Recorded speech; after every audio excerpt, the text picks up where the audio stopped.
always being on the hunt for a deal, I just drove 30 minutes each way to pick up this Diamondback 10-inch wet saw. These are 550 I think, new. I got this one. Guy said he bought it to remodel his bathroom or something, cut 11 tiles with it and hasn't used it since, for 200 bucks. So not a bad deal if it works. I'm gonna be using this thing for cutting rocks. I've never cut rocks with a saw before, but I'm really excited to see how this goes. It's nice because it has this plug-in for the water pump that has a little dongle on the saw itself. All right, water's full. Oh, there we go. Hey, look at that. The water's going. Success, it works. And then if I hit this, oh, all right, I'm excited. All right, since it's my first ever cut, I'm just gonna start with this pretty small rock here. Not really sure actually exactly what it is, but I thought it looked cool in the river. It was shining, so I picked it up, and we'll just go ahead and cut it right down the middle. After I turn the saw on, I'll just kind of move it forward like this and hope it doesn't just kick the rock out at me. And we'll see what happens. Hope for the best. Got water.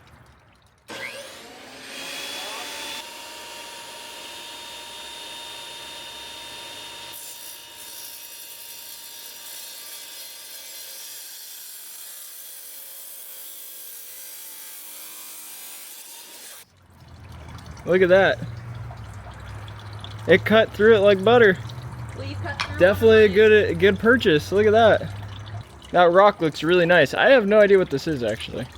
Next up, for the jewelry girl, we got a 4-ball, a tiny 4-ball. Woohoo! 4-ball didn't stand a chance. Look at the 4. It's weird. It is weird. It's weird on this one too. I'm gonna grab my Jasper now that I really want to turn into a bookshelf end. What do you call them? A bookend? Yeah, bookend. All right, I'm gonna grab my big piece of gray and black Jasper and I'm gonna make a bookend. All right, so I've got this large piece of what you could tell is like a really cool gradient black to gray Jasper, and I thought this would be really cool cleaned up into a bookshelf end. And so I wanna cut it here, flat, and then cut this whole face off flat so that it could sit like this, and then I'm gonna polish it up. I might cut this face flat too and keep the rest around, kind of like that rustic look, but have at least a face where you can see the really cool gradient. So I'm gonna slap this thing on there, get to cutting, we'll see how this turns out.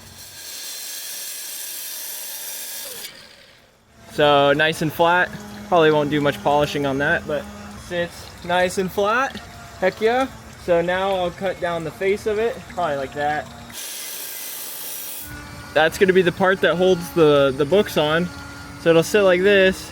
You know what, maybe I'll keep this back end the way it is and just cut like a slice off the face and polish it and keep the back kinda just looking natural.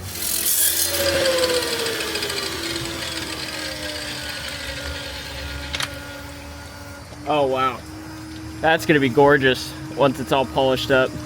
That's gonna be a really cool piece on the bookshelf. Just kinda, actually, I'll probably use it for my records, but that's gonna be a really awesome piece. Maybe I'll just do a light slice off the back side just in case, so it's omnidirectional. Sweet, so now I'll take this and go ahead and give this a polish. I think in regards to the saw itself, this Diamondback one from Harbor Freight, I'm happy with it for $200. I don't know if I'd be stoked with it for $500.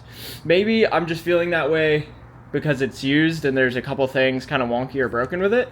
But I am happy with it. It's a nice saw. I don't know if I'm happy with the blade, but it's the Bauer blade, the cheap one.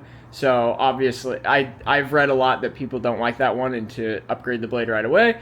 But it was on there. I wanted to try it. I'll be buying a better blade, but obviously now it's time to continue finding large Jasper and agate to be able to cut on there. But let's get to polishing the one I just cut. I'm gonna take my buffer, grinder, whatever you want to call it. This is technically a buffer, but went ahead and put the 5-inch wheel on there with these diamond sanding discs. I got a whole pack of these online. It goes from 500 all the way up to 3000 grit, so you can get these rocks nice and shiny.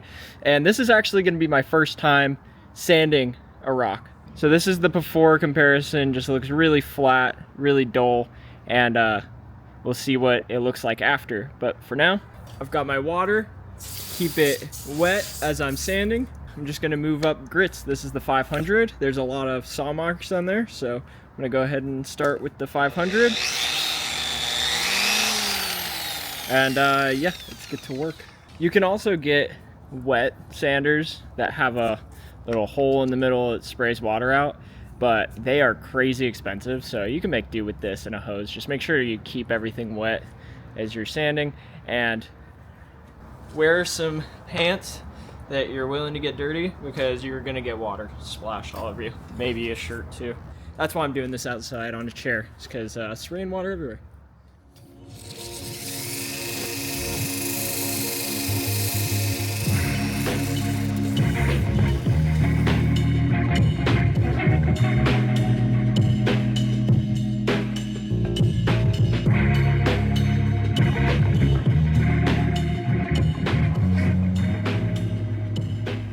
That is not my cat. Anyway, I think I'm finally done here after just like 30 minutes. And I just gotta go polish it up, but geez, look at that. But that's not too bad. 30 minutes, not too bad.